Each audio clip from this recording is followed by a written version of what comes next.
Hello, and welcome to episode 612 of the Geek Box, your semi-weekly-ish, whenever audio podcast on the internet for whatever, video games and anime and cartoons and live-action TV things and all that nerd stuff.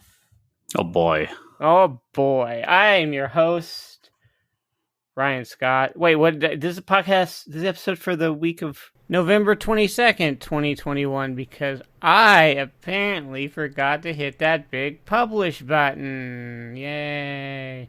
I am your host, Ryan Scott. With me is Ryan Higgins. Hello. And Adam Fitch. Dark Souls expert Adam Fitch. Okay. All right. Hold on. Justin Haywald's not with us because he figured that his life is more, his precious hours on Earth are better used to do things like creative writing. So, rather than be on some dumb podcast. What a loser. Let's all laugh at him. Yeah. It's just us. It's the three of us. Just the three of us. Good talk. All right. Justin doesn't have to be here. He's just the one that keeps the podcast going. He gets very bored. Yeah. It is always like, immediately, next topic. And now, now you have to deal with us, so we're like, now it's up to you. How's it going? What are we don't know. We don't know how any of this works. We're all lost. So, Adam, okay, well, Ryan, you can just check out. I was going to say, I'll see you guys in like 45 minutes. Peace out. Yeah. So, first of all, Adam, do we really want to lead with this? Yeah, we do. Okay. I want to lead with something else. Yeah, you have to lead with the only thing you two have done in the last 2 weeks. Well, this is what I'm going to ask. So Adam, you beat Dark Souls, you moved on to Dark Souls 2. Yes, I did. Ryan, bless you, Ryan Higgins, because you have just had to, every time you open our Hangout chat, you're just like, there's like 500 messages about Dark Souls. It never ends. That's all this is. Never ends. What? How? I was against us moving over to a Discord until Adam started playing Dark Souls, because now I'm like, yes, I am pro Discord, because you guys can just go into your Dark Souls Discord and regular conversations can happen in the main group. So yeah. So I am now pro Discord. Well, I could just make a me and Adam Dark Souls chat. No, I never talk to you again. Damn. Yeah, you would. I would miss you. I would all be Dark like, what's Souls. up? It's all Dark Souls all the time. No, now I got people on Twitter asking me for Dark Souls builds. Please, look what you've done, Adam. Have you? Really? Well, I had one guy, so. Okay. It was me. I'm just kidding. Yeah. No, you just text me. You just text me that. Adam, so everybody, Ryan, you know that Adam has a long-standing policy of not cheating in games. Correct. But every time Adam's like, I beat a boss, where do I go next? Because I'm just your Nintendo game counselor for Dark Souls. No, I'm always on the line with you. I talked about this last week. It's like very vague and not helpful about what to do next and what exactly you are supposed to do and what is the end goal. You need to go and talk to every single NPC after everything you do, Adam. That's what you got to do. Okay. No, I'm kidding. Don't do that. Use a wiki. I beat where was it? Had I beaten Dark Souls last time or no? No. You had beaten Anne Orlando in Dark Souls. So you beat the rest of the game. I beat the rest of the game and the DLC like quite easily, actually. And you were like, because you were like, I was like, who's the second DLC? Artorias, like the main character of the DLC. But then I went and beat the who's the Abyss guy? That's easy. Manus. I beat Manus in like 45 minutes later, and I was like, I beat Manus, and you're like, what? Yeah. I'm like, yeah, I just Zwei-handed him to death. You just Zwei-handed him. Yeah, just Zwei-handed him to death. Zwei-handmaid's tale. Yeah. In Adam Fitch's world. And then I went to the last boss, beat him, just staggered him. So I liked the Zweihander so much that in Dark Souls 2, I was like, I asked you were Ryan. constantly asking where it was. I just wanted a general idea. You're like, am I close? Am I close? Yeah, Ryan, how does it feel to be worse at games than Adam? Adam's fine at games. He dedicates time to it. Yeah. I don't bother. Yeah. Well, you're getting into something where I'm actually impressed. You've gone even as far as you have. But of course, you're going to just be like, I need a save state. But we'll get to that. Okay. I thought that I was bad at games, but maybe I am actually secretly good at them. Yeah. Well, you got that train boss outside. Because you better suplex it. I was going through it, and you were like, I was in the what the hell? Well, first of all, let me. Here's my 10 years too late. The Dark Souls 2 review. Yeah, it's okay. I'm not a huge fan of the level. Adam, it's LTTP. Okay. Yeah. LTTP Dark Souls. LTTP // Well, anyway, so the level design definitely isn't as good as the first game. Yeah, this is everybody's complaint about Dark Souls 2. I don't. Is it the world design does not mesh together? No, not nearly really. as well. The game feels too stiff, and some of the mechanics are just kind of. Why did they do that? You can also teleport everywhere from the beginning of the game, and it's fast too much. Travel. It's it makes too much. It, yeah, it's too much. I memorized so many areas in the first Dark Souls. You remember when you first started Dark Souls and you were like, how do I find anything? And I was like, you're going to remember. You're not going to be asking this question later on. You're going to appreciate how the world works. And you did. Yeah, in this one, it's too easy to teleport around. So in this, you just don't have to think. You're just like, what zone do I go to? This one. Yeah, I forget which. I forget if I missed certain things or right. Yeah, but no, it's see, I didn't have the Zweihander at the beginning, so I was like, no, you get Dark Souls. You get that Zweihander right away in the graveyard. Yeah, you can get it right away in the graveyard. Right. Dark Souls 2, you gotta wait. So I found a halberd somewhere, and I liked the halberd in the last game, so I was using that for most of the game. And what did I make it to? What is the Bastille? Lost Bastille? That's an area, yes. And you were like, "Oh, man, you're gonna hate this Lost Bastille area." And then, I figured you would hit the same wall I did with the Rune Sentinels boss. I hate that boss. Well, which one did I run into trouble with? Well, you were running into trouble with Lost Sinner because you didn't put. You didn't that's right. I didn't. You didn't turn on the lanterns. Yeah. Right? That's the only reason I was having an issue. Once I lit the lanterns, I was able to easily beat the last sinner. And so then I was like, so am I done with this area? And you're like, no, you got one more boss. I'm all, do I?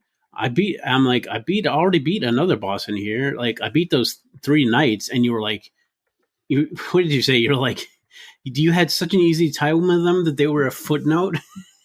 And yeah, I'm like, yeah, kind of. It's not hard. I wanted to punch a hole in my TV. No, it wasn't hard. I guess it was probably because I was using a magic build, and it's still the point in the game where magic is really hard because it's a hard way to start because you basically can't get hit. I remember there's the Rune Sentinels. I remember there's you kind of drop down, and there's the one on that platform. Yeah, kill that dude first. And it's like I need to stay on this platform for as long as humanly possible and kill this guy. Yeah, and hope the second one doesn't jump up, and then deal with the other 2. Well, if you have a halberd, it's really hard. If you have a halberd, it's not that hard. And when you can only take 2 hits, it sucks. So yeah, they throw their shields at you like Captain America. Yeah, it's just dodge it. So so yeah, I where am I now? I am well, you're going to Drangleic, right? Yeah, Drangleic Castle. Have you gotten there? Have you? Yeah. Have you seen the castle? Yeah. I've been where they do that cool shot where you're standing in front of it and you just see it looming out there. Yeah, I saw it. That's one of my favorite moments. No, I mean, it's like this very cinematic dramatic thing. I like it. Like I said, I think I think the thing, unless it's like bullshit exploration, like the fucking place with the poison things that fucking fire poison at you all the time. The Black Gulch. Oh yeah. That's another area you just got through and with no complaining. I was like, oh, what? This was hell when I went through the game. And you were just like, I beat the boss. Where do I go? I don't know. You just get through it. You haven't been to the worst area. This game contains the single most frustrating area they have ever put in any of their games. Series. You haven't like first. No, time. I think this is one where you'll be like, what the hell is up with this area? I'm telling you, my Zweihander it can kill people, and it's so easy. Like not if you have like 3 guys blasting you with spells from afar, and then it can't. I'll just use what is it? The mirror shield. Oh, Zelda. Okay. All right. No, I like you said. You play online, right? Yeah, of course. Why wouldn't I? Well, you're going to have a very unpleasant experience with a mirror shield later in the game. Well, so what do I have? I have I have the Jester's outfit because it like has, and I've just like basically used that the whole game ever since it was available because it gives you like extra stuff. Okay, you know what I'm talking about, right? No, maybe not. It's been a while. I've only ever beaten this game with a magic build. I've worn like the freaking like lion sorcerer's robes or whatever it was. Yeah, I just Zweihand things to death. I don't. Part of me likes the fact that you can, like kill things 10 times to despawn them, and part of it is like, well, that's not. It was a very controversial thing for them to do. It's the only time they've done something like that. Yeah, there's nothing like that in any of the other games. Well, I remember the first because I was like, "Am I going to have enough souls? Am I going to have enough to grind up?" Yeah. Of course, I have. I have even like Drangle Cat. I gained like 3 levels, so it's not like it's not like I'm at a loss for souls at all. Let's see. I don't know.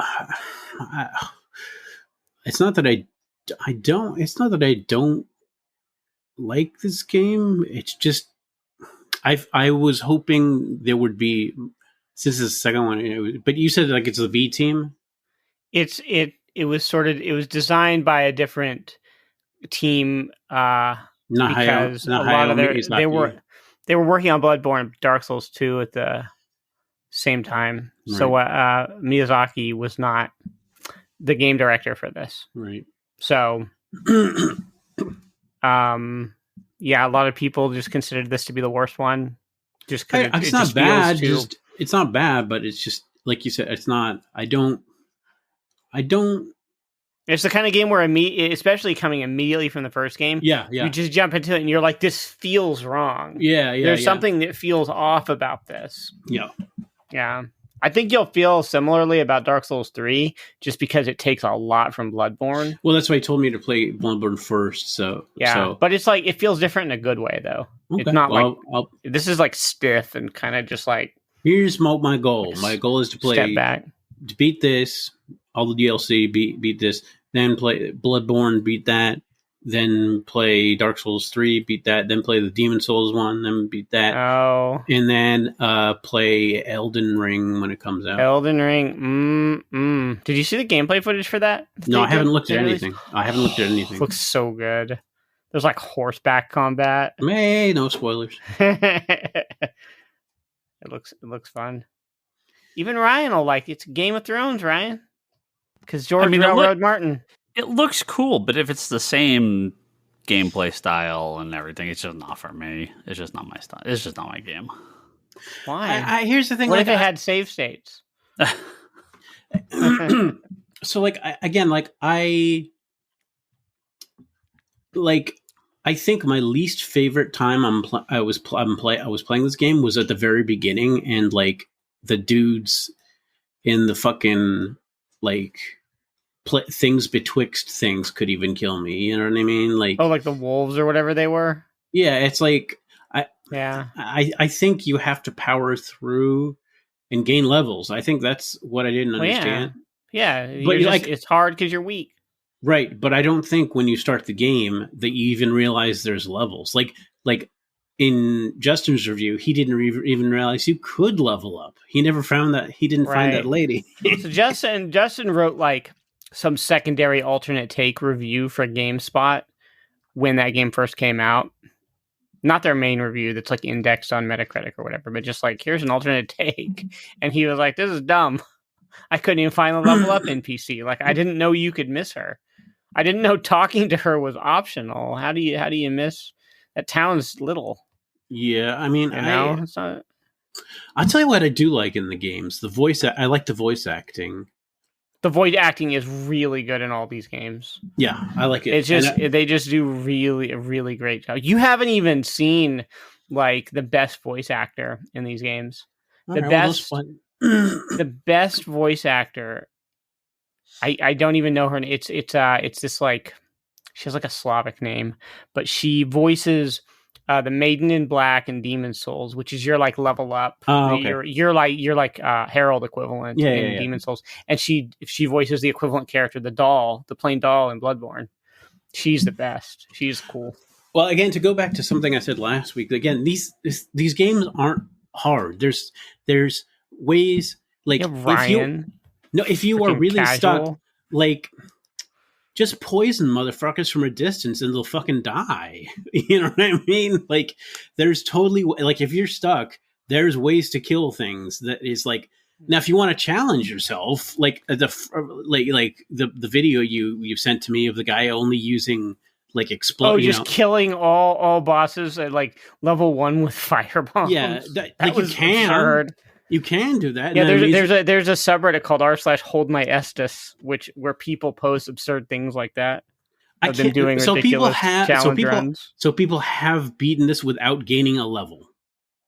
Yeah, there's a guy on. I think I told you this last time. There's a guy on Twitch who has beaten every Souls game back to back without ever taking a hit from an enemy. Yeah, but he doesn't even level up his guy.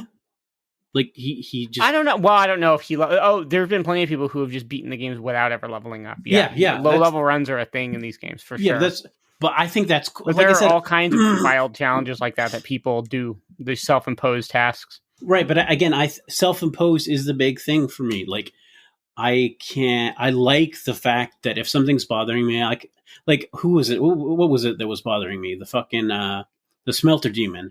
Mm-hmm. And so I rolled around in some water and like made me anti-flammable or something, and I beat rolled around in some water. I did, having a little tantrum. I rolled around in some water. Made myself mostly fire resistant. Didn't have that much trouble with him. Like, unless your goal is like, I am putting these self-restrictive limits on me. Like, for me, it's like no summoning. My thing is no summoning. Do you know what I mean? Like, that's my limit, because I don't. There's a boss in Bloodborne that I will legit give you money if you beat him without summoning. Okay. I will give you $20 if you beat Martyr Logarius without summoning. But otherwise, like, I'm telling you, all bets are off. Like, if you can't beat things, like, cheese the fuck out of them. Like, equip poison arrows and from a distance, and like, just like that dragon I was talking about, you can like hit him with like poison shit from like. He does so much damage to you, though. He kills you so fast. Which one? He's Calamite. Black Dragon Calamite? Oh, you're talking in Dark Souls 2. Yeah, Dark Souls 2, there's the dragon. What? The dragon that blocks the entrance to the Blue Cathedral or whatever. You can snipe him. Like the Hellkite dragon. Yeah, you can just snipe him from a distance and poison his ass. Oh, all those ones that are just in the world. Yeah, those are all. Yeah, so that's what I'm saying. It's like, it's like, yeah, you can do it that way, but there's tons of different ways to kill things, and I do really like that about the series. I haven't even touched magic in this game at all, really. That's a whole different way to do it too. Yeah, like I haven't touched magic, and you just wreck things with magic later in the game. So that's why I will say this game is kind of time consuming, Oh, 100%. Yeah, these are not short games at all. It's time consuming, but it's not hard. Like I like you said, like last night I went down into the what is it? The Black Gulch. No, gutter. The gutter. I went to the gutter, went down all those things, and again, it's not hard. Those skeletons aren't going to kill you. You just got to take it slow. You got to falling so you don't die. Yeah, and then just kill all the things that shoot poison at you, and you have to be very methodical. Yeah, methodical, which I like. So I like I said, I like this game, and a thing I maybe don't like, a little bit too many bonfires as compared to Dark Souls 1, I think. No. Yeah, there's too many bonfires. There are not. There are a ton in Dark Souls 1. There's like a bonfire. Like 26 bonfires or something in Dark Souls 1. There's like a bonfire like every 5 seconds in this game. No. You can just teleport to all of them in this. You can't teleport. Yeah. When you put the Lord Vessel down, you can't teleport to every bonfire in Dark Souls 1. Which I like. But anyway, I mean, I'm playing through it because I kind of want to. I'm enjoying it well enough, but it's not the greatest. It's not as good as the first one. No, definitely not. And I still, it's fine though. It's a fine game. It's a good game. You talk about the lore, but I don't know. It just doesn't seem that important to me. The lore's good. The lore, you have to really see, all this stuff. This is why, like, when you're like, oh, this isn't for me. That's really the thing of these games. Isn't necessarily like this is too hard. It's just like you have to really pay attention and commit a lot of time to find the enjoyment with these games and to really understand what's going on. Well, that's what I mean. And you're just like, my time limited. I am perfectly fine with older games using a walkthrough when the game is like, a couple hours long. Right. I have no interest in, like, if I'm going to play a game, I want to play a game. Like, just reading endless strategy guides on what to do. Well, I tried to not do that as much in this one, and I didn't have as much trouble with the bosses. Ask me. No, I literally just ask you I usually ask you where should I go next because you will know what to go next. Yeah, for the most part, you've just been like, beat this boss, this boss. Okay. So, and your only big stumbling block, I think, was Smelter Demon. There are some hard DLC bosses in this game. Well, we'll see. Too. And that was and that was before. And Smelter Demon is actually kind of optional. So theoretically I could gain more levels, go back and like kind of OP'd him. Mm-hmm. But that's what I'm saying. Like there's always like some other thing you can do in these games, and I think that's why I like it.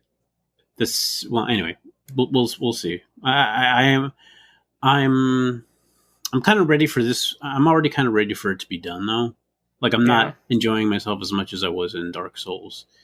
Just because Bloodborne. Bloodborne's so good. Just because I knew exactly where I was going in Dark Souls. What I mean is I knew take this elevator to this elevator, go this way, go this way, this way.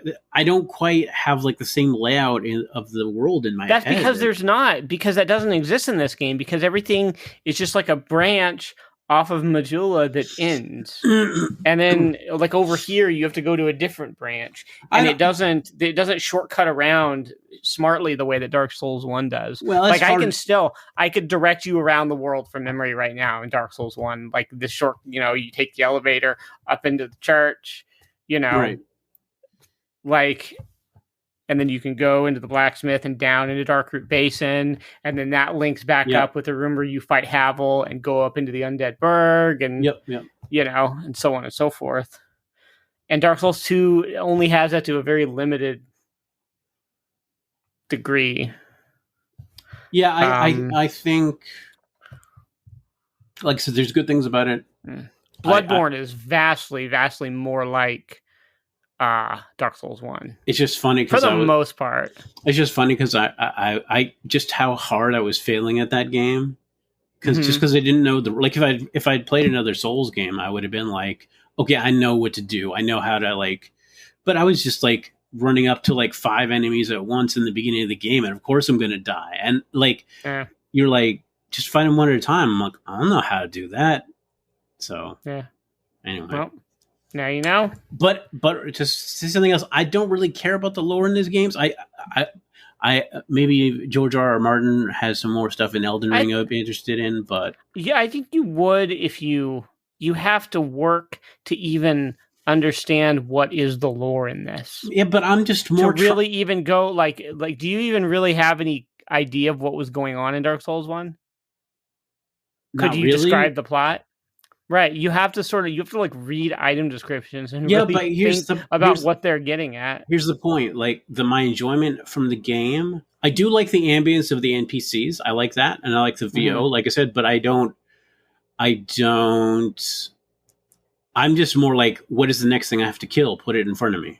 Right. You know, like I mean, the NPCs are all just like aggressively nihilistic in these games. Kind of, and I do like that. I like that a lot, actually.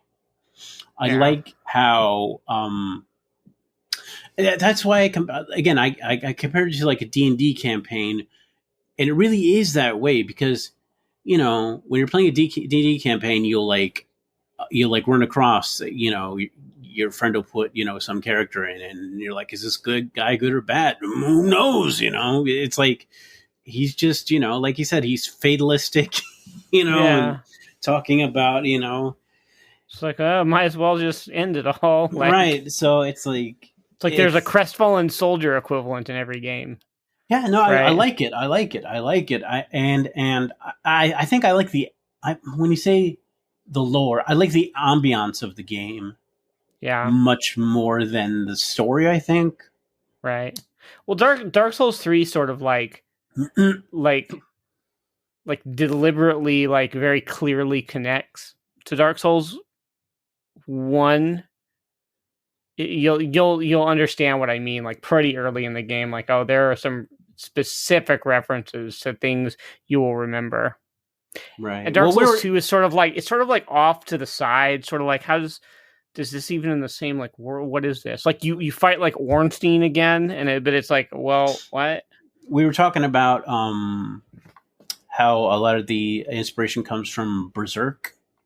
Oh, you mentioned. I've never like watched or read. I watched the first 4 or 5 episodes of like the 1997-98 Berserk anime.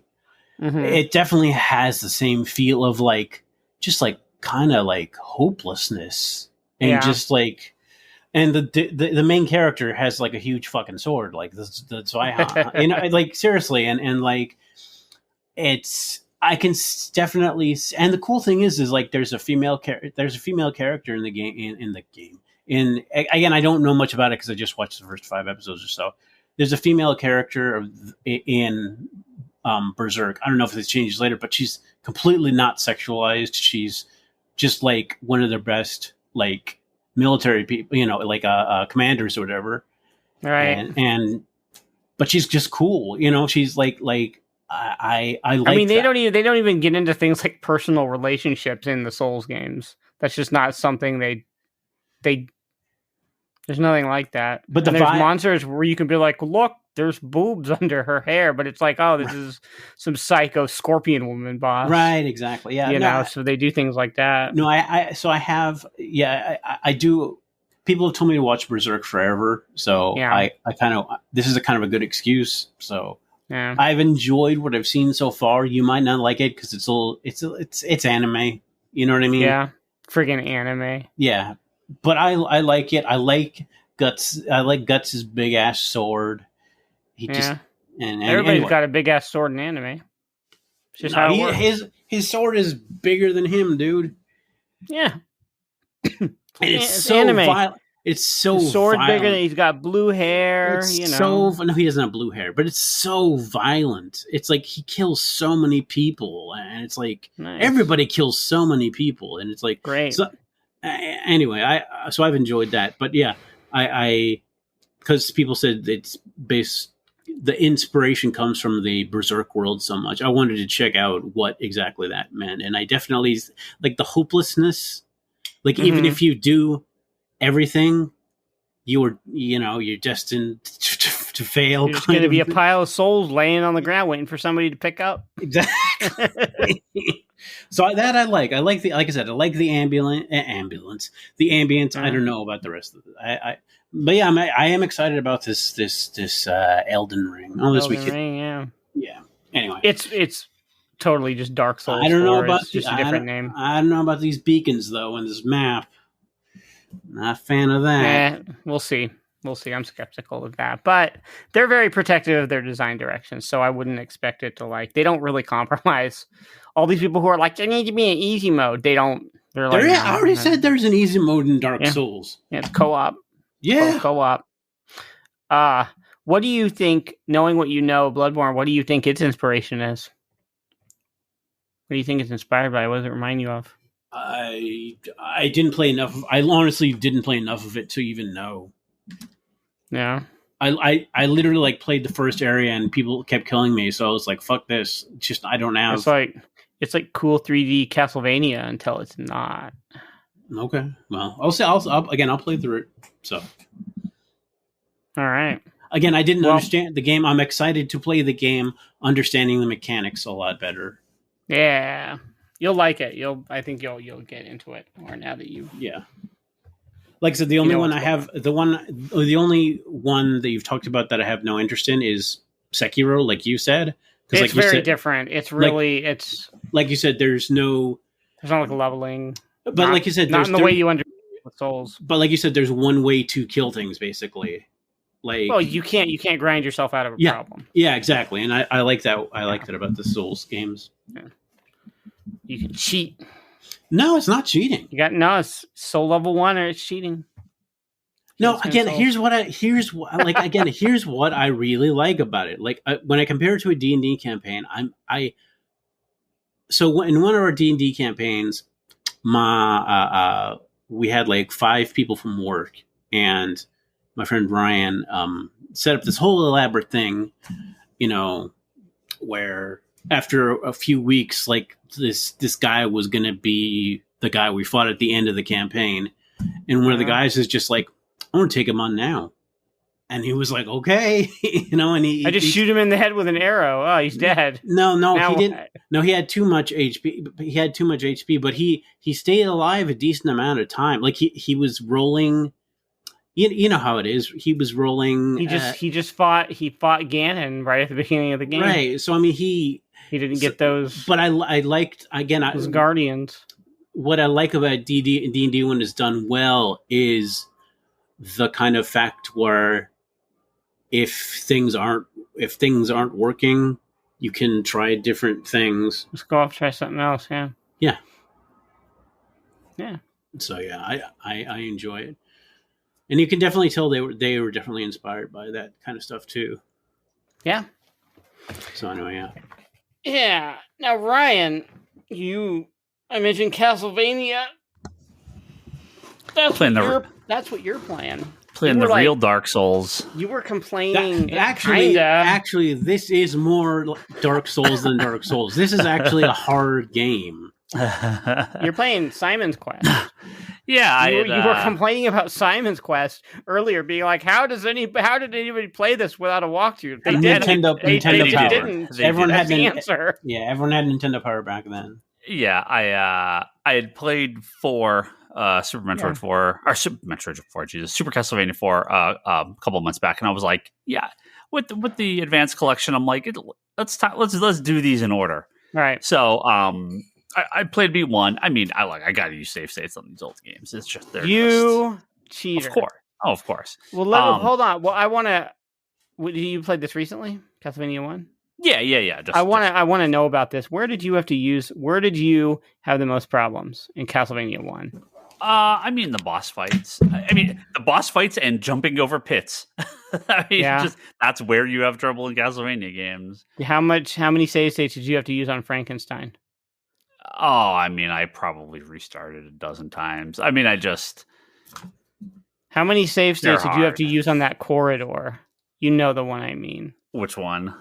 The corridor. The hell corridor. Yeah. I was able to get through most of it. You know which one? The one right before the Reaper? And I've beaten Castlevania before. I mean, I've played it before. I beat it back in the day. Oh, I think I beat it back in the day. I at least got to Dracula back in the day. Yeah. Dracula was easy. He wasn't even like one of the hard things. It was just getting to him that was hard. Yeah. Those damn Medusa heads and just I mean, just like the corridor in World 5 and then beating the Reaper. You would kill the Reaper, and then you would be like one hit away from death, and one of his scythes would still be spinning on the screen and would kill you after he was dead. It's an evil boss. I mean, I don't even mess around. I'm just like, new room, save state, new room, save state, new room, save state. Oh, yeah. Took a bunch of hits, go back, new room, save. And that's what I'm doing with 2. But I started playing and I'm like, I'm not even going to try this. I'm going to get a walkthrough and just go through because I just know I'm not even going to attempt. Did you know the reputation of this game? Oh yeah, of course. Yeah. And I've played it. I like a little bit of it. I never beat it. I never got far in it. Like I hated it when I played it as a kid. Yeah. I'm just like, what the fuck? Yeah, like I had no idea at the time in 1988 when that came out. It was no better. It was but I never went back. I never played it. I never played it emulated or save states or anything. And I'm like, all right, let's actually do this. And it's it's not hard. I just have no idea you just don't know what to do, right? It's just a very sprawling kind of game. Yeah. And all the NPCs are just like, I like turtles. Go talk to the duck in the graveyard, and maybe he'll give you a surprise. Yeah, and it's just like everything everybody says to you is complete nonsense. Yeah, and there is just nothing that. I mean, obviously, people that play this know this. Nothing tells you what you're supposed to do with anything. So, again, not in the Japanese version either. Like this is not a case of bad. People think they're like, oh, it's just translated badly. I thought like, that. Nope. I thought that, and then I read the Japanese, and I'm like, oh, he's saying exactly that. Nonsense. Yeah, I was like, I guess I got this crystal and I traded it to this other guy, and now I had to make sure I bought the correct amount of stakes to stab this sphere so I could get a heart to go halfway across the world to give to the ferryman. And I'm like, how the hell would you have ever, like, there's no... Right. Like, how would you have ever figured this out? You have to stab the crystal in order to reveal the parts of Dracula that you're collecting in each mansion, right? It doesn't make sense. Like, why do they use a stake? A stake is what you use. That's a weapon. Yeah. Right? Yeah. And even the guides like, just grind here and buy these weapons now. Don't even try to get through it without like the chain whip, and just do this. Just follow. You'll come back through these areas 5 or 6 times to heal up and everything, but just don't even just do it now, because it just makes the game so much easier. Right. Yeah, like the platforming, it's Castlevania. It's tricky at parts, but it's not hard, and there's no boss fights. There are not yet. Well, like nothing really. So there are aside from the final boss, which is just I know there are. Sure. Stupid. There are 2 battles in each, like in I think the mansion that you're in, and then like the final mansion, where right before the crystal room where you get the part, there's a boss. But you can just walk. You can walk through the room. You're not forced to fight it. But each of them drops like an item that you need later. So you do need to beat these bosses, but they're not hard. They're not. Yeah. It's. I mean, all you have like your knives, like your gold knife that you throw. Mm-hmm. That's all. You just throw those and you just kill anything. It's I don't think I got that yet. Like the final fight, you throw down garlic, and when the boss spawns, it just keeps hitting him, and you just keep throwing down garlic until he dies, and he freezes in place. It doesn't have good boss fights. They really dropped the ball on that. It's an interesting idea, and I'm sure someone could. I'd like to see like a ROM hack that like makes it playable, but there's one. Simon's Quest Redacted. Yeah, it rewrites all the text in the game to actually make it to give you. And I would hope there would be some sort of like I mean you could have like block off some ways so you physically can't waste your time going that way. A little Metroidvania like just sort of shoving you around to the right direction. Do you know about kneeling at the wall? Yeah. At the cliff. Yeah, it just I just had to do that with the lake. It's like you walk up to a lake. Oh, well, the wall. there. It's even worse with the wall because it's like you're like I get to the end of this area and it's literally just I've run into a wall. There's nothing here. Yeah. And unless you know to have a specific item equipped, the red crystal, and you kneel for like 10 seconds or whatever it is, so a tornado can come and take you to the next location. It's the same. Yeah, it's the same thing with the lake there. I'm just have no idea what you're supposed to do. That was one of the most like enraging bits at the time in a video game, right? Yeah, I still remember reading that in Nintendo Power as a kid and being like, "What? Really? That's weird. How would I have figured that out?" Yeah. So, yeah. But besides the 3, I've never played 3 either. Really? Three's good. 3's good. Mm-hmm. Yep. What the hell's the guy's name? Jack Dynasty? Grant Dynasty? Yeah. Dynasty, whatever, however you want to say it. And there's three people. The thief. Yeah. The sorcerer. What's weird is they didn't. I think they didn't know what gender he was, so they made him like a dude in the cartoon, but it's actually a canonically Sypha is a woman. Yes. But I think they go back and forth in terms of like whenever that character is referenced in the games, they're just not sure. But yeah, so there's Grant, Sypha, and Alucard, and they're like companion characters. Yeah, I remember I had fun. I don't remember. I haven't played it in years and years and years and years and years, but I remember having fun with that game. Mm-hmm. A little more straightforward. I did not. It's very much. It's Castlevania 1. It's very much that. Like you said, I didn't really have fun playing Castlevania 2. Yeah, it's just not a fun game. No. And that's, this is okay because it is short enough. So playing it with the, playing with the walkthrough is fine because I remember really liking the idea of Castlevania 2 as a kid. It's like, it's this world to explore. It's like, you're just roaming around Transylvania looking for all these remnants of Dracula, and that sounds cool. But it just wasn't as well executed as it could be. Yeah, no, it's a great idea. It just is not a good game. The Castlevania Order of Ecclesia, which came out on the DS, it was the last one on the DS. Yeah. That's like Simon's Quest done right. It's really good. It's one of the best games in the whole series. And that's the one they took a lot of inspiration from for Bloodstained. Right. Well. Yeah. Yeah, I've played a handful of the handheld ones. A little bit here, a little bit there. But yeah, I'm going to Rondo of Blood and the PlayStation 1 collection that has. Did you do Castlevania 4? Well, so I beat that. That was actually the first one I played and beat it because that's like my favorite. And so I was like, let me actually do this in order. So I did the other two. So and then I'll do 3 next. So Castlevania 4 is the easy one. I love Castlevania 4. Well, because you could the fact that you could twirl the whip around and you could you could fire it off in any direction, it made it really, really overpowered. Yeah. I mean, there's still some tricky platforming. It's still Castlevania, and there's some of the boss fights are a little tough, but Castlevania, Super Castlevania 4 is pretty easy, but very, very fun. I remember when that game came out. Looks amazing. A friend of my friend was like, "Man, they made video games too good, too fast. There's never going to be another game as good as Castlevania 4." The very next one, much better. Rondo of Blood, man. I think super good. Fantastic game. Though, when you're a kid and I remember playing Mega Man 2 and thinking how can there be a better Mega Man? And you were right. Yeah. You were absolutely right. There never was. They never made a better Mega Man game than Mega Man 2. That was the pinnacle. Although Mega Man 9 came close. That's the second best. But theoretically, you could make a better Mega Man. But yeah, theoretically, you could travel through time, Adam. But realistically, that's not going to happen. And Ryan, don't sleep on Bloodlines either. Make sure you play Bloodlines. Bloodlines is really, really good.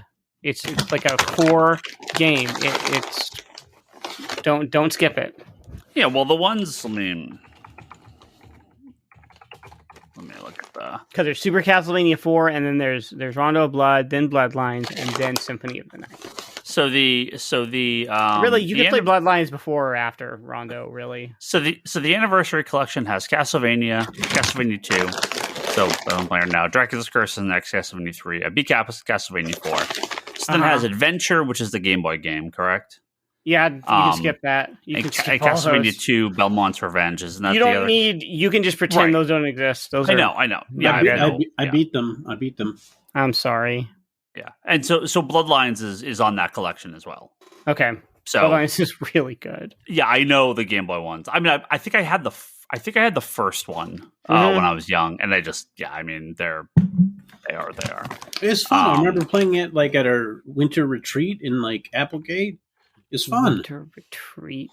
It's like Super Mario Land for Castlevania. It feels like some weird ROM hack. Well, you had to do what you had to do. It's like what weird anonymous European studio designed this game and called it this. So then Rondo of Blood and Symphony of the Night are the PlayStation collection. Mm-hmm. And then the GBA collection is Circle of the Moon, Harmony Dissidence, Aria of Sorrow, and Dracula X. But I know that's Dracula X. No, it's skipped. Yeah. I mean, Dracula X is like a remixed version of Rondo of Blood that they released for the Super NES that was not nearly as good. Right. It's like the bad version of Rondo of Blood. You can skip it. Yeah. So 5, 6, 7. Was that 10 games? So that's I believe that's all of them in order, right? Through GBA. We're counting GBA DS. You gotta do the DS right, but then there's the DS one. So if they collect those somewhere, or if they reissue those, man, I hope. My friend named Dawn of Sorrow. Great. Castlevania DS, Dawn of Sorrow. Yeah, I remember. Yeah, so I played, I think, at least one or two of the GBA ones, but I mean, they were so long ago, I barely remember them. I don't think I ever played any of the DS ones, so that'll be, I'll get there eventually. But the GBA ones, like, people like to talk smack about Circle of the Moon just because it's sort of slow. Mm-hmm. And it's officially like not canon to anything anymore. But at the time, that was the first post-Symphony Castlevania. Yeah. Right. And it was like a Game Boy Advance launch game, and it was like the killer app for GBA, and it was a really cool game at the time. But it really got overshadowed by some of the later ones. Like the third Castlevania game on the GBA, Aria of Sorrow, is a lot of people consider that to be the second best behind Symphony, or even better than Symphony. Yeah. It's a really good game. And then the DS ones are okay. I actually didn't like Dawn of Sorrow just because like they have a mechanic where you have to draw when you beat a boss, you have to seal the boss by drawing like a certain shape. That was if you didn't do it, you would have to kill the boss again. Yeah, that was the whole DS gimmick. That was the stylus gimmick. Well, and that's why I'm kind of worried poorly implemented. That most of those DS games, I think a lot of Wii games and the motion controls, they can make work on controllers. I think most DS games, I think a lot of those are just going to be kind of locked. They would just have to remove that stuff. Yeah. It's like, and it's a lot more than a remake. It's or a lot more than a port. It would be a full remake with new stuff. And I fear a lot of those DS games are just gone forever. The other ones didn't need that though. It was just that first one because the other two are like fine. And Order of Ecclesia is like one of the best games. It's so good. I love that game.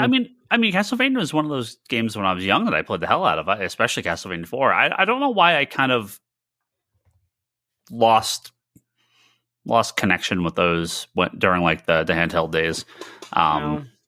Like that was the point where Konami kind of lost connection with them too. Well, the PlayStation ones, I just didn't have a PlayStation, so that makes sense that I never really got around to playing them.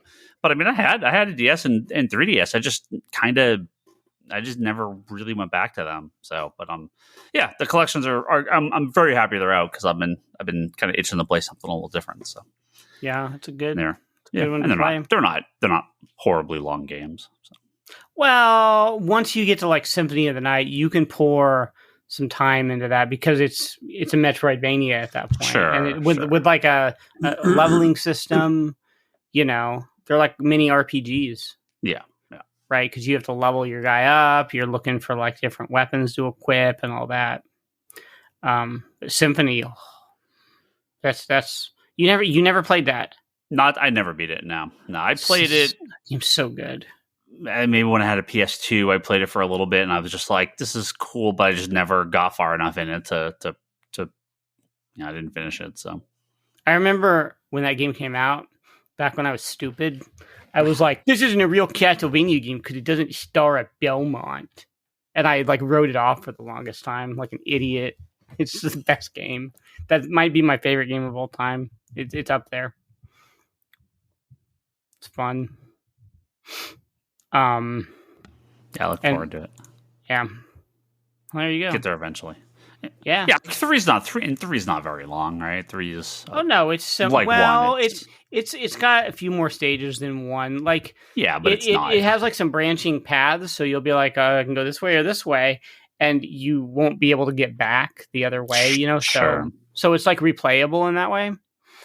And they're like you can beat it with the 3 different companions, and they're all quite different. Did you play what was it? Bloodstained Curse of the Moon, like the 8-bit? I didn't actually. No, I didn't actually. I never played it. It's like a homage to Castlevania 3 because it's the same kind of thing where you have these multiple characters that you switch between. Yeah. When you play it, the best character is Sypha. The worst character is Alucard. Do not take Alucard if your Alucard is only for speedrunners. He's not a good character. He sucks. There's my advice for you. But it's Alucard. He's not good until Symphony of the Night. He's Dracula spelled backwards. Yeah, he's lame. Yeah, he doesn't have that skateboard like in Captain N. He doesn't have that. He's just a boring dude who turns into a bat and can skip through levels. But then he sucks at actually fighting. So, yeah. Well, good. I look forward to your further Castlevania adventures. Yeah. Oh, and there's Castlevania Rebirth. Is that on any of them? The Wii one? Oh, no. Do you own that? Did you get it off the Wii store? The WiiWare? No, store? I don't think so. You have to find it somewhere. It's gone. That was one of the digital only games. Yep, there's no other way to get it. It's a remake of Castlevania for the Game Boy. Yep. Castlevania 2? I forget, but it's pretty good. I recommend it. Cool. Yeah. All right, well, got Dark Souls, we got Castlevania, Elden Ring's coming out. Again, all the games. Yeah. Castlevania games, well, maybe not the Metroidvania ones, but the original Castlevania games harder than Dark Souls. Well, it's a different kind. Not it's too hard. Okay, you play that game without save states and tell me how that goes. Yeah, but it's old school Nintendo hard. It's not like it's very much. But that's hard. That's really I know. hard. But I think people paint Dark Souls into that old school Nintendo. It's like you're gonna die all the time, and you're gonna get to this boss, and you're gonna, you know what I mean? To be fair, the developers themselves really play into that. When Dark Souls came out on the PC, it was called Dark Souls Prepare to Die Edition. Was that they really lean into that? Was that from Software or was that Bandai Namco PR? I just know that's what the title on the box was. But because they're aware that it has this reputation. No, I've read Miyazaki's thing. He says in this game, death is like it's just like a learning experience, basically. Mm-hmm. It's not like the worst. Like nothing really bad happens if you die in these games. Well, you can just lose your time invested pretty much because you have to go get your blood stain and get your souls back, right? Or you lose them. Again, not if you start with 0 and just are, like I said, or exploring something or trying to get to the boss or trying to fight a boss over and over again with like 0 souls. Sure. So there's no pressure that, I have to beat this boss to keep my souls. Right. It's more if you're just progressing and you make a mistake, you have to be like, okay, I have to. That's why I spend all my souls right away because I'm like, you could lose them at any time. again, I think people have this idea of these games, and they're not that. At least I haven't seen it so far. Mm-hmm. Now maybe Elden Ring, inspired by George R. R. Martin. He's like, just stray arrows can just kill you, even if you're level capped. So I don't know. Well, Castlevania. I assure you, Ryan, Castlevania is hard.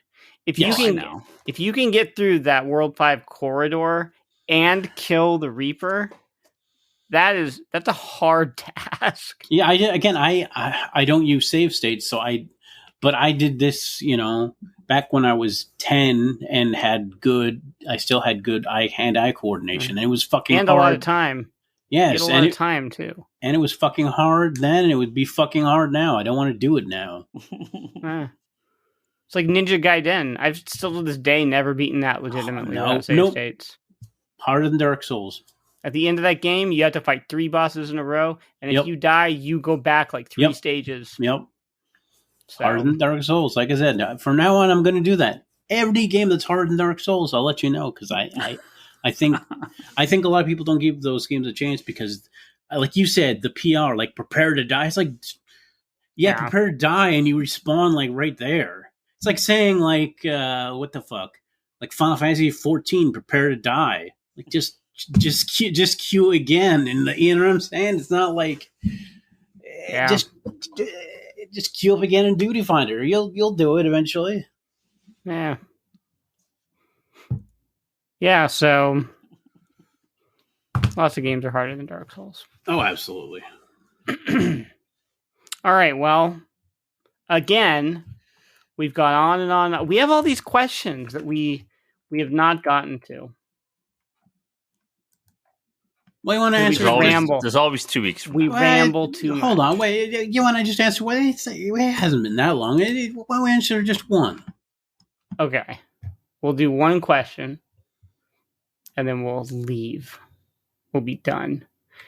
This question comes from David Aguilar, and David Aguilar asks us on Patreon, how often do you support developers by buying downloadable content for games you love? I'm terrible at this, despite loving Smash Brothers. I've never bought a DLC character, and I played Team Fortress 2 for a decade and spent under $20 on keys and cosmetics. What do you guys do? I'm the exact opposite. Like, when I'm buying a game, it's like, you can get this DLC too. Even before I played the game, I'm like, sure, yeah, I'll download that shit. How much is like $1? $5? I'll download that shit. Season pass? I'll buy 6. Yeah, why not? No, I mean, but I'm in it, again, to point it out, I'm not in college. I'm not 20 years old. I was reading one of my LiveJournal posts actually from like what? No, because I was like I haven't read these in years. Let me see what my mindset. I was so poor. I didn't have enough money. Adam. I'm a truest otaku. No, I was so poor. I didn't have enough money to buy Blur's new album. I had to choose between like food for that week or Blur's new album. You know what I mean? Didn't get it on LimeWire. I can't remember if when was it on Napster. Kazaa, man. I wonder if that was before Napster was a big huge thing. I don't know. Was it before the 2000s? Early 2000s? Yeah, it was. 2000s? I mean, that's what I'm saying. This was like when I was really young and had no money and like really shitty internet. You know what I mean? That was also when games didn't really have DLC. Right, but what I'm saying is I couldn't afford to buy an album. I had to choose. Right. I had to choose between food for the week and a music album. And now I'm luckily in a place loaded.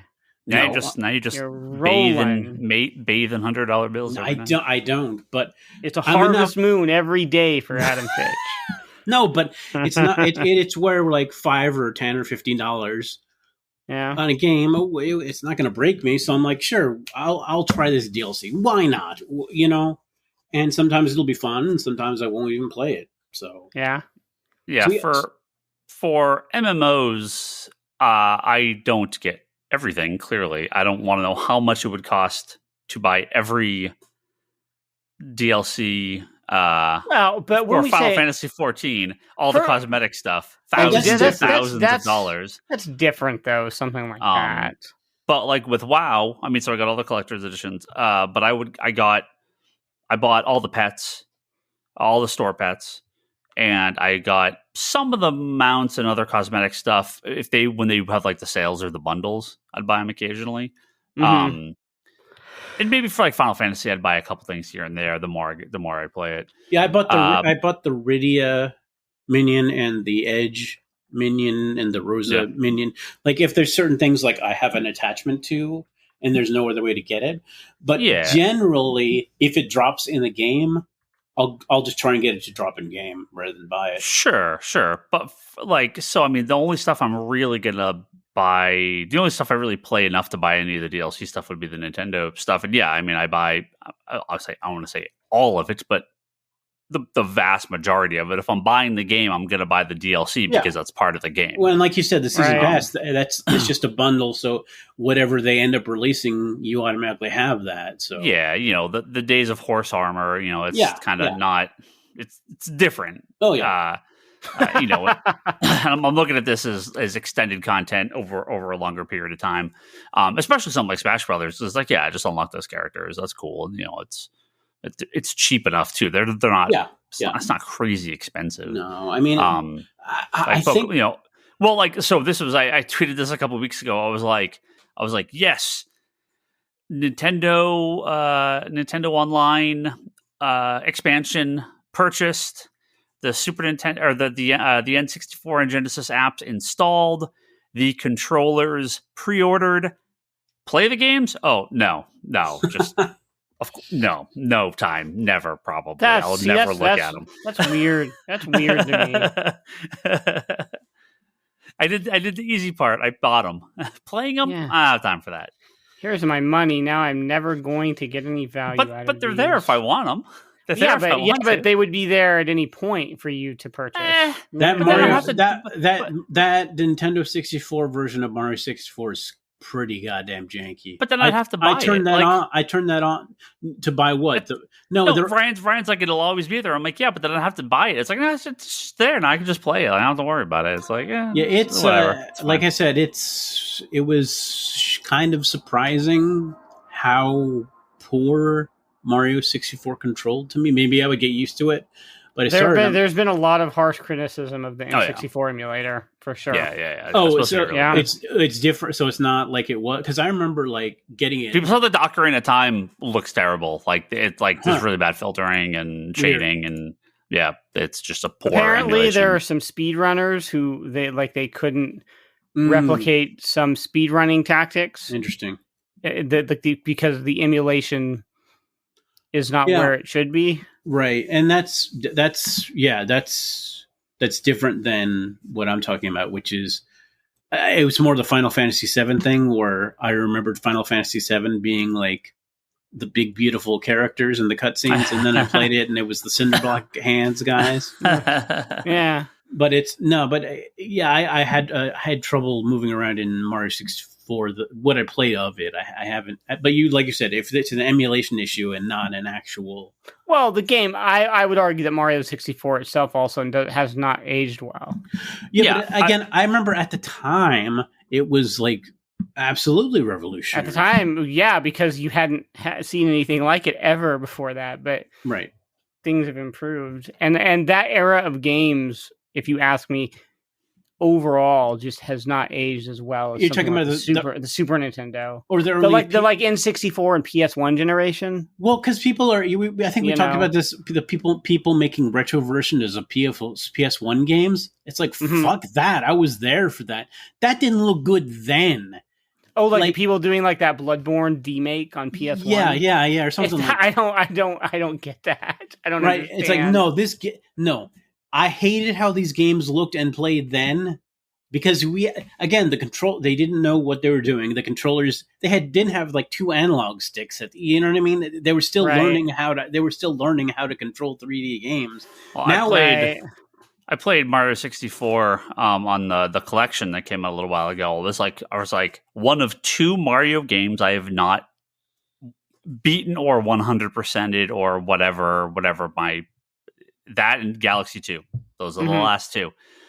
I got quite a ways into Mario 64 and I'm like, I can't do this. You kill that penguin? Yes. Like trying to fly around with the fucking hat. Like it just, no. I remember the water levels being a real challenge for me at the time. Yeah, it is not fun to control. I was just bashing my head against a couple stars, or what are they? What are you getting? Shines. Wait, Shine. No, that's that's the other one.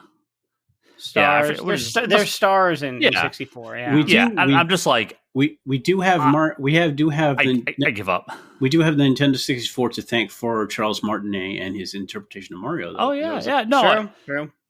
Yeah. So Ryan, you'll be happy. Galaxy 2 is next on my list for Mario, and then it'll be done. Did you read how that happened? Did you read how that happened? Actually, Charles Martinet? How he got the job? It was during the Nintendo 64, they basically had him be Mario, and he was like, "Oh, I'm a Mario," and interacting with people in real time, and the guy from Nintendo was like, "We got the voice for Mario. This guy's incredible," and so it's no Captain Lou Albano.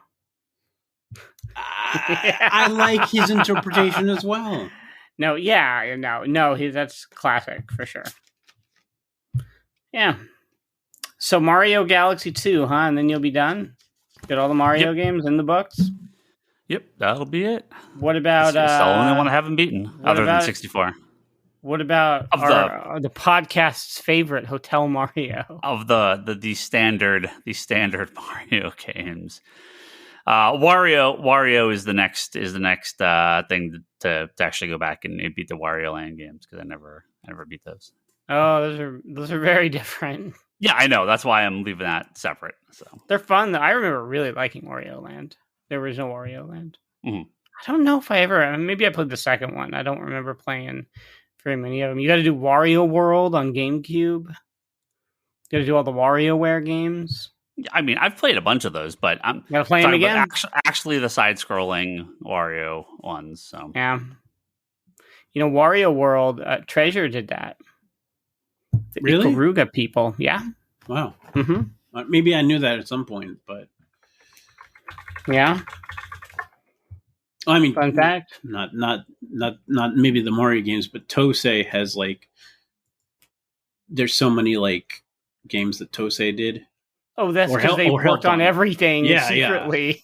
Yeah, that's what I'm saying. I'm it's just funny how it's they developed half the NES games. Yeah, right? But it's just funny because people are like, "Oh, I loved whoever's this game." It's that was Tosei. That was all Tosei. Yeah. But I not that it's bad or good. If it's a good game, I don't care who programs it. It's fun. Oh, speaking of which, Eastward, they have a new update where you can just play the Earthborn thing by itself. The Eastward, remember the kind of Earthbound type of game? Yeah. Mm-hmm. The little in-game kind of NES game, the kind of Dragon Quest inspired one. Mm-hmm. I went through. There's a place where if you get to, you can't play it anymore, but they patched it so you can play it now. So I'm going to do that when I have time. Maybe after I beat Elden Ring or something. But again, is your gaming from here on out? Are you just Souls, Elden Ring? Is this a plan? Well, again, because Final Fantasy 14 Endwalker got delayed. I'm like I said, I've done basically all I can. I mean, if people think I have 5 relic weapons in Final Fantasy 14 for the, so it's not like I haven't spent a lot of time on Final Fantasy 14. I think for now I've done all I can. Yeah. And I'm going to wait for December 7th. Yeah. But it was supposed to be the 23rd, but yeah. You got 3 weeks? Yeah, that's why I want to go through some of the Souls games and beat those. You're gonna see Endwalker's gonna come out, and you're gonna be like, oh, do I keep trying to defeat Rom the Vacuous Spider in Bloodborne, or do I play Endwalker? Nah, and you're gonna be like, Bloodborne, it is. Once I get into something, it's I get into something, and it's hard to. I know. I'll get into. Ryan can tell you. I know. I'll get into. I'm sure I'll get into Endwalker, and I'll go to the fucking moon, and it'll probably play the fucking Final Fantasy IV music, and I'll be like, fuck Elden Ring. I'm fucking Final Fantasying this shit. But the Final Fantasy V Pixel Remaster just came out, Adam. Yeah, I haven't had time to play that either. I do want to, but no, I guess like you, I think you're talking about the good thing is about MMOs is that they end for a while, finite ending, and then you can be like, I don't have to play this anymore. I've done everything. For a while, yeah. You can just delete your character, yeah. No, don't delete your character. They just have endings. They end, unlike other games. Anyway, I'm looking forward to all those things. Great. Well, we're going to wrap up now because this is what we get when Justin's not here to keep us in line. This has been the Geek Box. And if you like this episode, you can find more at geekbox.net or on Apple Podcasts, Google Podcasts, Spotify, all those places you get your podcasts. You can support us for $1 or more at patreon.com/geekbox, where you can ask us questions and we'll answer them hopefully one day. We do some occasional bonus content. There might be something going up with this episode. I have to go back through it, so no promises. Super special thanks to everyone supporting us, including Ben Burkhalter, our executive producer, and everyone else. We appreciate all the support. You can join up with our community at facebook.com/group/geekbox and discord.geekbox.net. You can follow all of us on Twitter, or most of us anyway. I'm at Rydog, and I will answer all your Dark Souls build questions. Higgins is at Ryan Higgins Ryan, and he will answer all the mysteries, all the questions you have about Simon's Quest, Castlevania 2. Because that game doesn't make sense. He'll make sense of it for you. Speedrun, I want to beat it. You just have to wade through all of his political retweets and hope he hasn't been banned this week. And then Adam, he's a leaf on the wind. He's not on Twitter. He's adventuring through Drangleic and trying to... What the hell? What do they even tell you to do in Dark Souls 2? Isn't she just like seek Vendrick the king or something? Isn't that what you're doing? I don't know. I don't really care. Just put the next enemy in front of me. They're always like, you got to ring the bells. You just got to do it. It's just something you got to do. And you're like, why? And they're like, it's just that's what you got to do. So that's what Adam's doing. And then Justin's over at Justin Haywald on Twitter. He's writing a novella. And he's typing away right now as we record this because he's got to hit his word quota by the end of the month. So wish him luck.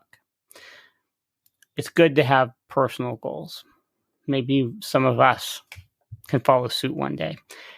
And then you can follow me at Twitch TV/geekboxing or youtube.com/geekboxing, where I will host.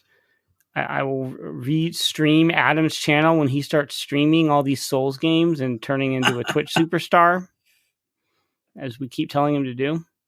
And then you can listen to our other podcasts. We got The Comic Conspiracy, where Ryan will tell you about the latest comic book scandals.